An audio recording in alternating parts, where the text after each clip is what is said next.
Astaghfirullahaladzim, astaghfirullahaladzim, astaghfirullahaladzim. Alhamdulillahirabbil alamin.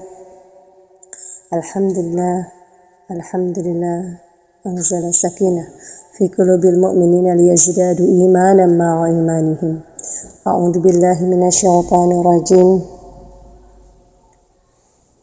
Ya ayyuhalladzina amanu kutiba alaikumus syiyam kama kutiba alal ladzina min qablikum la'allakum tattaqun. Faqala aidan qul in kuntum tuhibbunallaha fattabi'uni yuhibbukumullah wa yaghfir lakum dunubakum wallahu ghafurur rahim. Faqala Rasulullah SAW, Allahumma arinal haqqa haqqa warzuqna tinabah wa arinal batila batila warzuqna istinabah birahmatika ya arhamar rahimin. Ya Allah, tunjukkanlah kepada kami yang benar itu benar dan berikan kami jalan untuk mengikutinya, dan tunjukkan kepada kami yang batil itu batil dan berikan kami jalan untuk menjauhinya dengan rahmat-Mu, wahai yang maha pengasih dan maha penyayang. Alhamdulillahirabbil alamin. Teman-teman jamaah semuanya, kita sudah ada di hari kelima dalam berpuasa. Mudah-mudahan Allah selalu ridho. Puasanya yang selalu melakukan maksiat, melakukan riba, melakukan tipu daya, melakukan ghibah, melakukan memakan harta orang lain. Yang puasa yang seperti itu puasa yang tidak diterima oleh Allah Subhanahu wa taala. Maka ketika kita berpuasa hanya menahan lapar dan haus saja, itu adalah puasa yang tidak diinginkan oleh Allah Subhanahu wa taala. Mudah-mudahan ketika kita sekarang berpuasa, keinginan kita untuk diterima oleh Allah Subhanahu wa taala, maka jadikan penglihatan kita, pendengaran kita, mulut kita, hati kita juga berpuasa, ya. Bahkan hawa nafsu setan saja dibelenggu oleh Allah Subhanahu wa taala. Teman-teman yang dicintai Allah, Allahumma shalli ala sayyidina Muhammadin abdika wa nabiyyika wa rasulika nabiyyi Muhammad sallallahu alaihi wasallam. Kita akan bahas tentang nur, cahaya yang dititipkan ke dalam hati kita. Kita akan membahas tentang cahaya yang dititipkan ke dalam hati kita. Bermula cahaya yang diberikan kepada orang-orang yang beriman, yaitu al-kasfu, membuka yang dahulu tidak bisa melihat, tidak bisa mendengar. Jadi cahaya hati itu akan dibukakan untuk yang tadinya tidak bisa melihat, yang tadinya tidak bisa mendengar, bukan tidak melihat buta dan bukan tidak mendengar dia tuli. Maka di dalam Quran surat Ar-Rum Allah berfirman, bukan buta matanya dan bukan tuli telinganya, tapi dia adalah buta mata hatinya. Maka mata hati ini fungsinya adalah untuk memutuskan mana yang benar dan mana yang salah. Jadi fungsi mata hati, cahaya itu sebetulnya akan diberikan. Orang yang berzina, dia tahu bahwa itu tuh dosa. Orang yang memakan riba tahu kalau itu dosa. Orang yang korupsi tahu kalau itu dosa. Cahaya yang diberikan kepada manusia dari awal penciptaannya. Hanya saja mata hati yang memutuskannya, yang tidak bisa memilih-milih mana yang harus dia putuskan, mana yang tidak boleh dia putuskan. Jadi fungsi mata hati adalah untuk memutuskan Setelah kita mendengar ini itu yang benar dan salah gitu, maka mata hati ini memutuskan mana yang harus kita ikuti dan mana yang tidak akan kita ikuti. Jadi Allah itu sebetulnya sudah memberikan nur, sudah memberikan cahaya. Cuman mata hati cahaya yang tidak Allah berikan kepada orang-orang yang melakukan berbagai banyak dosa. Kita akan membahas tentang bagaimana fungsi hati ini bisa terkendali dan apa manfaatnya dan apa jeleknya. Fungsi cahaya menjelaskan perkara sampai terang benderang, baik dan buruknya perkara itu. Ya, fungsi mata hati cahaya itu menjelaskan terang benderang perkara baik dan buruknya. Seperti para ulama mencontohkan ketika kita masuk ke dalam sebuah rumah yang gelap. Di dalam rumah yang gelap itu ada ular, ada binatang buas, ada berlian, ada emas. Tapi kita tidak bisa melihat, tidak bisa membedakan mana ular, mana binatang buas, mana emas, dan mana berlian. Maka ketika kita hanya masuk ke dalam rumah itu dan tidak bisa membedakan, itu kita tidak mempunyai mata hati. Maka sebaiknya kita hidup di dunia juga, kalau kita tidak mempunyai mata hati, hidup kita tidak mampu membedakan kehidupan di dunia ini, mana yang baik dan mana yang benar, mana ular, mana emas, dan mana berlian, dan mana binatang buas. Kita tidak mampu membedakan, sehingga diambillah yang menurut kita, yang menurut nafsu kita baik, yaitu ular, binatang buas. Mungkin ular itu mengatakan dia itu bakhil. Mungkin ular itu mengatakan kita tidak perlu mencari ilmu, sudah sibukkan diri saja untuk memenuhi kebutuhan keluarga. Bahkan diingatkan saja seperti tertutup mata hatinya, seperti tidak mau menerima, walaupun di dalam hatinya dia mengatakan dia membutuhkan itu.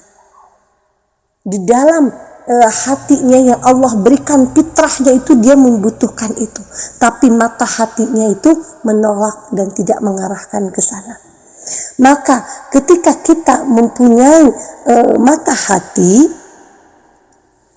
kita akan punya nur yang dititipkan ke hati, dan mata hati yang mampu menunjukkan kepada baik dan benar itu mampu melakukan taat kepada Allah Subhanahu wa ta'ala. Jadi mata hati yang Allah tunjukkan, kita mampu melihat di dalam rumah yang gelap itu mana berlian yang akan menuju kita, amal-amal berlian itu seperti amal-amal soleh yang akan menuju kita ke surga. Mana ular yang berbisa yang akan sepertinya indah padahal akan memasukkan kita ke dalam neraka. Maka dengan kita melihat mata hati, yang pertama ya hikmah atau dahsyatnya kita taat kepada Allah karena kita menggunakan mata hati yang ditunjukkan oleh Allah Subhanahu wa ta'ala. Yang pertama adalah ridho Allah. Kita akan mendapatkan ridho Allah Subhanahu wa ta'ala. Nikmat yang paling besar itu adalah ridho Allahi akbar. Ridho Allah itu adalah yang paling besar. Bahkan para ahli surga ditanya oleh Allah, apa yang kamu hendaki setelah orang-orang yang saleh itu masuk ke dalam surga? Maka ditanya, apa yang engkau kehendaki? maka ahli-ahli surga itu bukan menginginkan surga yang mana, bukan menginginkan emas perak, bukan menginginkan bidadari yang cantik, tapi mereka ahli surga mengatakan ridho ridhoka, ridhomu ya Allah. Hanya meminta ridho. Para wali-wali Allah, para salafus saleh itu sampai dia tidak memperdulikan lagi neraka, saking ingin mendapatkan ridho Allah. Para sahabiah, para salafus saleh mengatakannya seperti ini, ya Allah, tidak apa-apa kami masuk neraka asalkan engkau ridho. Panasnya api neraka sudah hilang karena ingin mendapatkan ridho Allah. Jadi ridho Allah itu adalah hal yang paling besar sekali. Sampai panasnya api neraka sudah tidak lagi diperhatikannya. Ya, begitu ahli-ahli surga menginginkan ridho Allah padahal sudah ada di surga. Yang kedua adalah ridho malaikat. Ridho malaikat. Ridhonya malaikat itu bukan akan memberi makan, bukan akan memberi minum, dan bukan untuk memasukkan surga ke neraka, karena itu bukan wewenang malaikat. Tapi ridho malaikat itu adalah dia selalu memberikan ampunan kepada Allah Subhanahu wa Ta'ala. Teman-teman, ketika kita sedang ada di majelis ilmu, di majelis zikir, maka ketika kita mencari ilmu, malaikat menghamparkan sayapnya, permadaninya untuk diinjak oleh kita. Dan para malaikat yang lain menaungi kita seperti payung sampai kita menuju ke majelis taklim dan sampai kita pulang lagi ke rumah. Dan yang paling hebatnya, ketika mereka malaikat itu menghamparkan sayapnya, permadaninya, dan menaungi kita di dalam pertengahan jalan kita untuk mencari ilmu, Allahumma gfirli talib. Ya Allah, ampuni orang-orang yang sedang menuntut ilmu, talibul ilmu, yang sedang mencari ilmu. Ketika kita meminta ampunan kepada Allah Subhanahu wa Ta'ala, yang banyak dosa ini belum tentu Allah ampuni. Tapi ketika para malaikat yang meminta ampunan kepada Allah Subhanahu wa Ta'ala, dia yang selalu mensucikan diri untuk bertasbih kepada Allah Subhanahu wa Ta'ala, mudah-mudahan Allah mengampuni. Maka ini adalah salah satunya, teman-teman. Kita ada di dalam majelis ilmu, kita ada di dalam majelis zikir, itu adalah kita ingin mendapatkan ridho malaikat. Apalagi malaikat-malaikat di kiri kanan yang selalu menjaga kita. Maka saya berharap sekali teman-teman, ketika kita paham bagaimana mencari ilmu, ketika kita saat ini tidak bisa offline, tidak bisa datang ke majelis tahlim untuk mencari ilmu, maka kajian ini merupakan sesuatu yang sangat penting untuk mampu malaikat menghamparkan sayapnya dan menaungi kita dari virus-virus yang membahayakan. Orang yang tidak taat kepada Allah, maka akan disulitkan ekonominya. Orang yang tidak taat kepada Allah, maka akan dihilangkan rasa amannya. Orang yang tidak taat kepada Allah, maka akan dibukakan kemaksiatannya. Seperti halnya yang sekarang terjadi. Bagaimana kita sulit sekali keamanan. Para perampok dibebaskan karena takut mungkin pemerintah banyak yang terkena corona, sehingga banyak rakyatnya meninggal dan pemerintah harus banyak mengeluarkan banyak biaya. Tapi di sisi lain, pencuri, penjahat sudah tidak takut lagi dengan corona. Penjahat sangat memanfaatkan ketika orang-orang takut kepada corona, dia memanfaatkan waktunya untuk mengambil hartanya, membunuhnya, merampok. Kalau menurut saya ini menjadi satu tafakuran. Betapa Allah sudah tidak ditakuti. Kalau kita sudah tidak taat kepada Allah, maka Allah akan turunkan rasa aman. Mereka yang takut pada virus corona berlebihan, maka orang-orang penjahat justru tidak takut.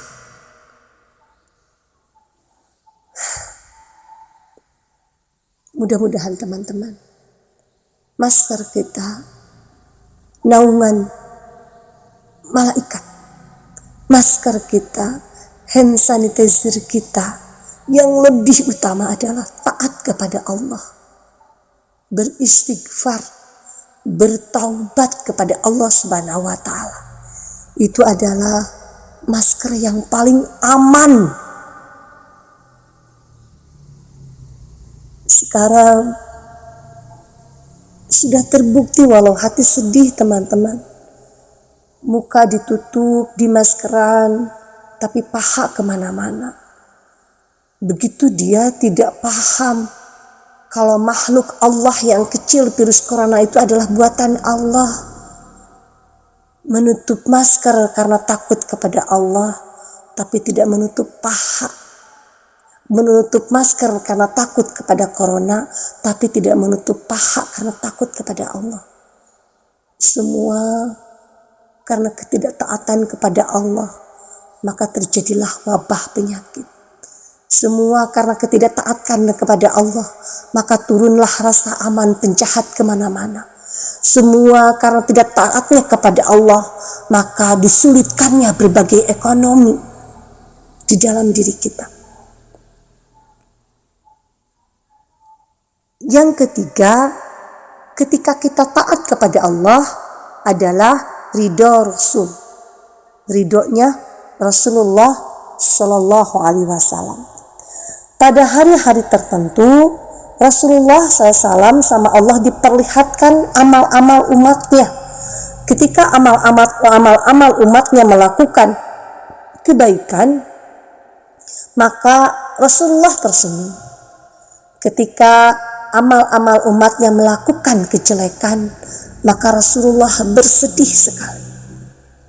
Maka ketika kita sedang melakukan kejelekan, keburukan, maka kita sedang membuat sedih Rasulullah Shallallahu Alaihi Wasallam. Ucapan sholawat kita ketika di dalam Al-Quran, ketika di dalam sholat, maka tidak akan membahagiakan Rasulullah Shallallahu Alaihi Wasallam. Kalau kemarin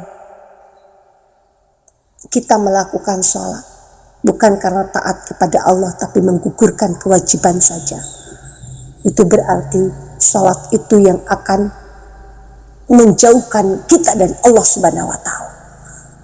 Maka lihat teman-teman, salat yang dijauhkan dari Allah Subhanahu wa Ta'ala adalah dia salat tapi tetap keras hatinya. Dia salat tapi tetap tidak mau datang ke majelis taklim. Dia salat tapi tetap musuh, bermusuhan dengan orang lain. Dia salat tapi dia tetap bakhil dan pelit. Itu adalah sholat yang dijauhkan. Begitupun kita sholawat. Ketika kita sholawat tapi kita tetap melakukan hal-hal yang jelek, maka sholawat itu tidak akan bisa membahagiakan Rasulullah Shallallahu Alaihi Wasallam. Yang keempat adalah usukri,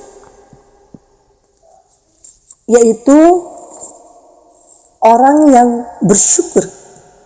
Saya sering menerangkan syukur. Kalau syukur itu adalah seperti magnet rezeki, seperti keajaiban yang mampu mendatangkan sesuatu yang belum ada pada diri kita.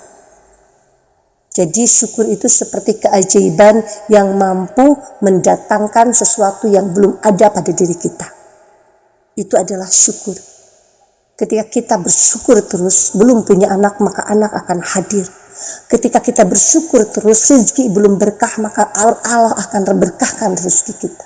Ketika kita bersyukur terus atas ilmu kita, atas kesehatan kita, maka Allah akan sempurnakan kesehatan dan ilmu kita.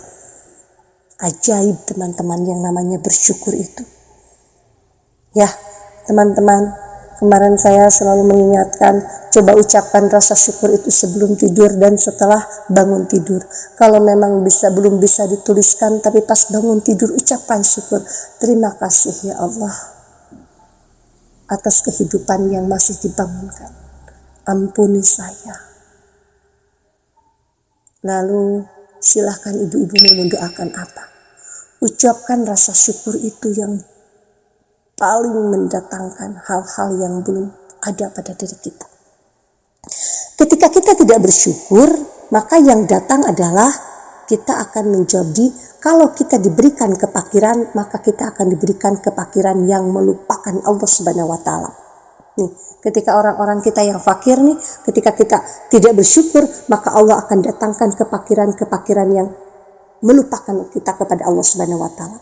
Ketika kita tidak bersyukur, maka Allah akan berikan kekayaan yang akan menyesatkan kita. Ketika kita tidak bersyukur, maka Allah akan berikan sakit-sakit yang merusakkan kita. Kekayaan itu bisa seperti Abdurrahman bin Auf yang mampu menghantarkan ke surga. Kekayaan itu bisa seperti Utsman bin Affan yang bisa menghantarkan ke surga. Sakit itu bisa seperti Nabi Ayub yang mampu mendatangkan rahmat Allah dan menjadi seorang nabi. Tapi ketika kita tidak bersyukur, maka Allah akan datangkan sakit yang merusak. Padahal sakit itu menggugurkan dosa. Tapi ketika kita tidak bersyukur dalam sakit, Allah datangkan sakit itu dalam merusak hidupnya dan merusak kematiannya. Ketika kita tidak bersyukur, maka Allah akan berikan ketuaan yang melemahkan. Ketika kita harusnya ketuaan itu membawa berkah, membawa kematian yang husnul khotimah, harusnya ketuaan itu adalah mampu mendidik anak-anak menjadi lebih baik. Tapi ketuaan itu justru akan melemahkan. Sakit di sana sini yang tidak bisa beribadah, terbaring, tidak bisa melakukan amal soleh. Ketika kita tidak bersyukur, maka kematian mendadak akan datang kepada diri kita. Kita tidak diberikan waktu untuk bertobat dulu dalam keadaan bermaksiat kepada Allah Subhanahu wa Ta'ala. Ketika kita tidak bersyukur, ketika kita tidak bersyukur, maka akan diturunkan Dajjal kepada diri kita. Ya, itu kejelekan kita ketika kita tidak bersyukur. Coba syukuri anak yang belum soleh kepada diri kita, lihat kebaikannya. Coba syukuri anak yang belum soleh kepada diri kita, lihat adik-adiknya yang sudah soleh. Ketika kita mensyukuri adik-adik kakak yang belum soleh, tapi adik-adiknya soleh, maka kita bersyukur atas adik-adiknya akan menarik keajaiban kakaknya menjadi soleh. Ketika kita bersyukur dari rizki yang sedikit, maka Allah akan berikan rizki yang banyak. Saat-saatnya kita ingin dijadikan orang yang bersyukur adalah kita harus taat dulu kepada Allah. Dan taat kepada Allah yang mampu memutuskan bahwa syukur itu lebih baik dan akan kita lakukan setiap hari. Orang yang hanya diberikan cahaya tapi tidak bisa mampu diberikan mata hati untuk memutuskan kebaikan dan keburukan, maka syukur itu akan dijauhkan darinya. Ma yaf'alullahu bi'adabikum in syakartum wa amaltum, di dalam Quran surat 4 147. Allah tidak akan mengadabmu in syakartum wa amaltum jika kita bersyukur dan beriman. Yang kelima, fungsi dari dahsyatnya dari taat kepada Allah adalah menarik berkah. Ini hebatnya teman-teman, menarik berkah. Menarik berkah itu, berkah apa? Mungkin bisa berkah umur, berkah badan, berkah ahli atau keluarga, berkah walad atau anak, berkah mal harta, berkah tijarah tetangga. Ketika umur kita berkah, maka keberkahan itu akan membawa kepada anak-anak kita menjadi berkah. Salat 2 rakaat kita berkah, sedekah kita berkah, tahajud kita berkah, bahkan akan membawa ke anak-anak kita menjadi berkah. Harta-harta kita menjadi berkah, bahkan tetangga-tetangga kita pun akan ikut keberkahan dari taat kepada Allah Subhanahu wa taala. Bahkan negeri pun akan mempunyai keberkahan dari ketaatan seseorang kepada Allah Subhanahu wa taala. Jadi ketaatan itu adalah menarik berkah. Rezeki itu sudah dijamin oleh Allah Subhanahu wa taala sampai kita masuk ke liang lahat. Yang diwajibkan Allah mencari di dalam hidup di dunia ini adalah bukan rezeki yang sudah dijamin, tapi yang kita pinta itu adalah keberkahan. Itu yang suka salah pada diri kita. Kenapa kita sekarang hutang? Kenapa kita terlilit hutang, terlilit riba? Karena kita tidak meminta berkah kepada Allah Subhanahu wa taala.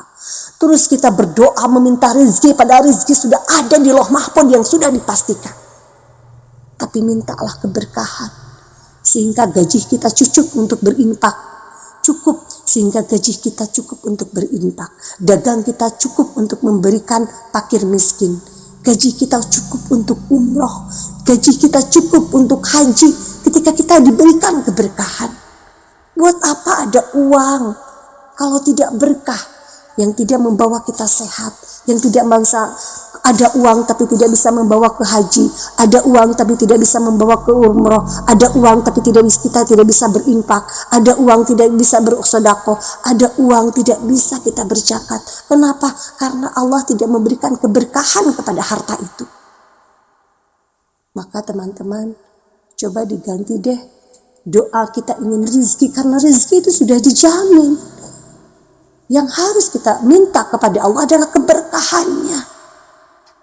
Sudah Allah takdirkan semua rezeki kepada diri kita. Maka keberkahan yang akan menuai segala kebaikan itu kepada diri kita. Sekali lagi teman-teman, menarik berkah ketika kita taat sholat 2 rakaat saja. Ketika kita sholat tahajud saja, ketika kita saum dalam Ramadan yang taat kepada Allah, yang betul ingin mendapatkan ridho Allah, ketika kita sholat duha, maka keberkahan dari taat kepada Allah akan membawa berkah kepada anak-anak kita. Ketaatan kita kepada Allah akan menarik berkah kepada tetangga-tetangga kita, menarik berkah kepada harta-harta kita. Ini dahsyatnya taat kepada Allah yang mampu menarik keberkahan. Yang keenam, dahsyatnya taat kepada Allah adalah jalaul qalbi, menjadi penerang hati. Hati itu dijelaskan bahwa pelit itu tidak bagus. Diterangkan di dalam hati sejelas-jelasnya bahwa itu ulang. Diterangkan di dalam hati itu, dijelaskan kalau itu berlian. Kalau menurut para ulama menggambarkannya seperti itu. Kita tidak salah ambil. Yang harusnya kita mengambil berlian menjadi ular yang berbisa. Allah jelaskan. Bahkan tadi saya di awal berdoa. Ini teman-teman, mudah-mudahan bisa dicatat ya doanya dan kita lapalkan di dalam puasa kita, yang puasa itu panjang sekali, doanya diijabah sampai kita pertama tadi sahur, dari sesudah beres sahur adzan subuh sampai kita berbuka lagi. Allahumma arinal haqqa haqqa warzuqna tinabah. Ya Allah, tunjukkan kalau yang baik itu baik dan berikan kami jalan untuk mengikutinya. Wa arinal batila batila, dan tunjukkan kalau yang batil itu, yang jelek itu, yang jahat itu jelek.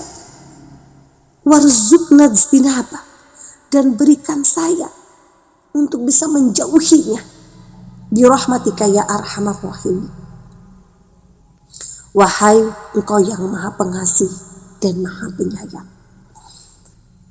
Kita lantunkan doa itu biar kita punya mata hati, biar kita mampu menjadi adanya penerang hati. Jalaul qalbi. Ya, Jala'ul penerang hati itu doanya yang tadi ya. Mudah-mudahan nanti moderator bisa mencatat doa itu dan diberikan kepada teman-teman sehingga teman-teman sudah menjadi hafal gitu ya ketika bulan Ramadan itu membacakan doa itu. Yang ketujuh, dahsyatnya kita taat kepada Allah adalah didekatkan dengan surga, al-qurbu minal jannah. Didekatkan kita dengan surganya Allah Subhanahu wa ta'ala. Majlis taklim, majlis zikir itu adalah taman surga. Ketika kita ada di majlis zikir, ketika kita ada di majlis ilmu, dan ketika kita mati berarti kita masuk surga karena sudah didekatkan di surga. Karena kita sudah ada di taman surga. Maka saya selalu berdoa gitu ya kepada teman-teman yang sekarang akan mengikuti kajian khatam Quran, mengikuti kajian ilmu-ilmu. Kita tuh sebetulnya sedang didekatkan al-qurbu minal jannah. Kita sebetulnya sedang didekatkan dengan surga, tapi banyak yang keluar dari grup. Banyak saya melihatnya dia takutnya sedang keluar dari taman-taman surga yang sekarang Allah al-qurbu minal jannah, yang Allah sedang dekatkan dengan surga. Karena yang namanya ilmu itu cahaya. Al-ilmu nurun. Ilmu itu cahaya. Maka ketika kita tidak mendapatkan cahaya, mana mungkin kita bisa melihat di rumah yang gelap itu. Hanya cahaya, hanya ilmu yang mampu membedakan mana yang benar, mana yang tidak. Ya, Masya Allah. Bahkan orang-orang yang masuk kepada mencari ilmu, kalau Rasulullah Sallallahu Alaihi Wasallam, wa may yakhruj min baitihi fi talabul ilmi, barang siapa yang keluar dari rumahnya untuk mencari ilmu, fahuwa fi sabilillah, maka dia mendapatkan pahala jihad fisabilillah. Itu saking hebatnya dalam majelis ilmu.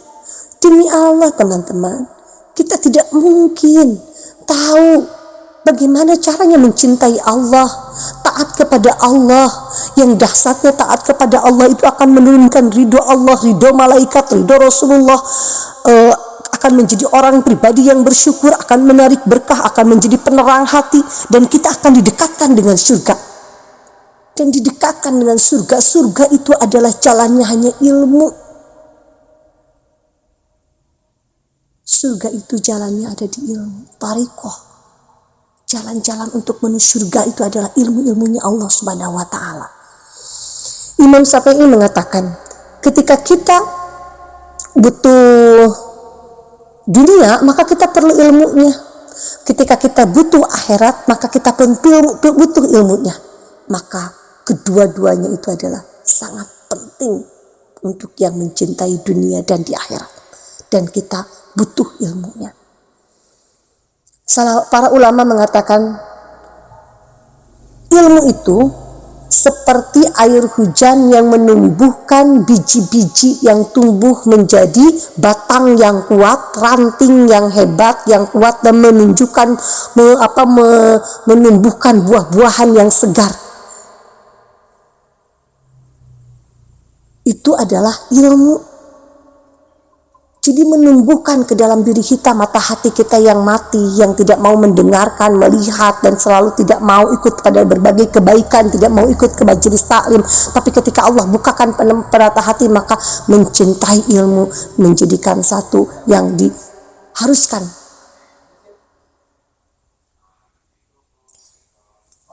Yang kedelapan adalah dahsyatnya taat kepada Allah, al-ba'du minan nar, yaitu didekatkan dengan neraka. Kalau tadi al-qurbu minal jannah, didekatkan dengan surga ketika kita mengaji, membaca tadarus Al-Quran, maka ketika mati kita akan masuk surga.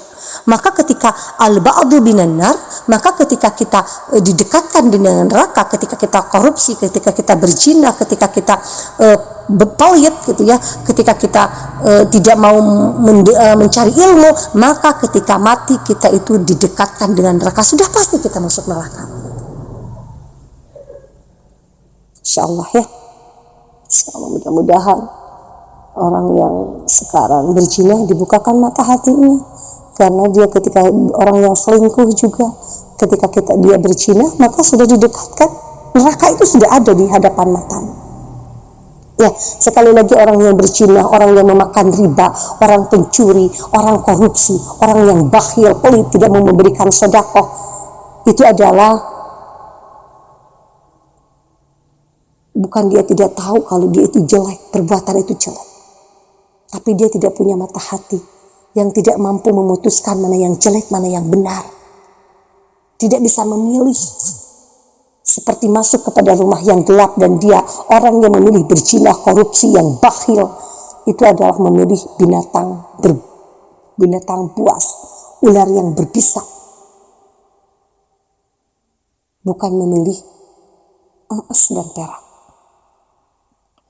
Yang ke-9, dahsyatnya kita taat kepada Allah adalah alamata husnul khatimah. Kita akan menjadikan kematian kita adalah husnul khatimah. Akan dijadikan kematian kita menjadi kematian yang husnul khatimah. Allahumma inni nas'aluka husnul khatimah, amin. Allahumma rzuqna taubatan nasuha qalban. Allahumma rzuqna taubatan nasuha. Ya Allah, berikan ya Allah kami kematian yang husnul khatimah. Berikan kami rizki taubatan nasuha ya Allah. Ya muqallibul qulub, tsabbit qalbi ala dinik. Ya Allah, tolong tetapkan hati kami dalam agamamu sampai kematian menjemput kami. Yang ke-10 adalah ghufranud dzunub. Allah akan mengampuni dosa-dosa kita. Jadi yang ke-10 adalah ghufranud dzunub. Allah akan mengampuni dosa-dosa kita. Bayangkan teman-teman, ahli ilmu yang sekarang sedang mendengarkan ilmu, yang sekarang sedang mendengarkan kajian, ibu-ibu di rumah dengan khusyuk, dengan tertib, dengan melihat adab-adabnya, maka para malaikat terus-terusan Allahumma ghfirli talibul ilmi, ya Allah ampuni orang-orang yang sedang mencari ilmu. Yang ke-11 adalah al-ihsanu ilal khalqi, akan dibaikan akhlaknya kepada sesama makhluk. Orang yang taat kepada Allah, maka teman-temannya, ketika saya sendiri berdoa, ya Allah, saya tidak mau menyakiti anak saya, tidak mau menyakiti suami saya, tidak mau menyakiti orang tua saya, tidak mau menyakiti teman-teman saya, tetangga-tetangga saya, tapi kenapa saya selalu melakukannya? Kemungkinan besar kita belum total taat kepada Allah Subhanahu wa taala. Karena ketika kita taat kepada Allah, al-ihsanu ilal khalqi, Allah akan baikkan akhlak kita kepada makhluk yang lain. Jadi sedikit sekali pertanggungjawaban kita di akhirat ketika Allah menanyakan, kenapa engkau marah kepadaku? Ketika engkau marah kepadaku karena engkau marah kepada makhluk-makhlukku yang lain. Kenapa engkau tidak menjengukku ketika aku sakit, ketika makhluk-makhluk yang selain sakit, kita tidak menjenguknya. Teman-teman yang dicintai Allah, ini adalah dahsyatnya taat kepada Allah. Dan tolong teman-teman, dalam posisi seperti ini, di dalam bulan Ramadan, yang Allah menurunkan rahmat, ampunan, dibukakannya surga, ditutupnya malaikat, ditutupnya neraka, dan dibelenggunya setan, menjadi kesempatan yang paling besar sekali agar kita taat kepada Allah. Dan semoga taat kepada Allah ini akan membawa sampai kita nanti setahun ke depannya di bulan Syawal terus kita taat kepada Allah, bukan di bulan Ramadan. Kita lihat teman-teman, taatnya kita kepada Allah Subhanahu wa taala di dalam bulan Ramadan ini diterimanya puasa kita dengan meninggalkan hal-hal yang diharamkan oleh Allah Subhanahu wa taala, maka puasa ini akan berkah yang akan menuai setelah Ramadan kita menjadi lebih taat kepada Allah dan mempunyai empati dampak sosial yang baik kepada masyarakat. Saya meminta kepada teman-teman agar tidak keluar dari kajian ilmu ini, karena ini yang akan mendekatkan kita ke surga, karena ini adalah taman surga, dan apapun yang terjadi kita sedang didekatkan ke surga, dan malaikat sedang menghamparkan sayapnya menaungi kita seperti masker yang menaungi dari virus corona, dan memintakan ampun terus kepada diri kita, sehingga Rasulullah pun tidak bersedih ketika kita melihat kajian ilmu, dan dari ilmu itu mampu menghantarkan kita lebih taat kepada Allah. Rasulullah bergembira melihat kita, dia tidak bersedih karena takut kita masuk neraka. Ya teman-teman yang dicintai Allah, terima kasih sebelumnya, terima kasih. Kita tetap teman-teman, doa yang tadi kita aminkan ya teman-teman. Allahumma arinal haqqa haqqan warzuqna tinabah, wa arinal batila batila warzuqna tinabah, birahmatika ya arhamar rahim. Ya Allah, tunjukkan kepada kami kalau yang benar itu benar, dan tunjukkan, beri kami jalan untuk mengikutinya. Tunjukkan kepada kami kalau yang salah itu salah, dan beri kami rizki untuk menjauhinya. Birahmatika, wahai dengan rahmatmu yang maha pengasih dan maha penyayang. Terima kasih teman-teman. Salam sehat, salam bahagia, salam keselamatan dunia dan akhirat. Wassalamualaikum warahmatullahi wabarakatuh.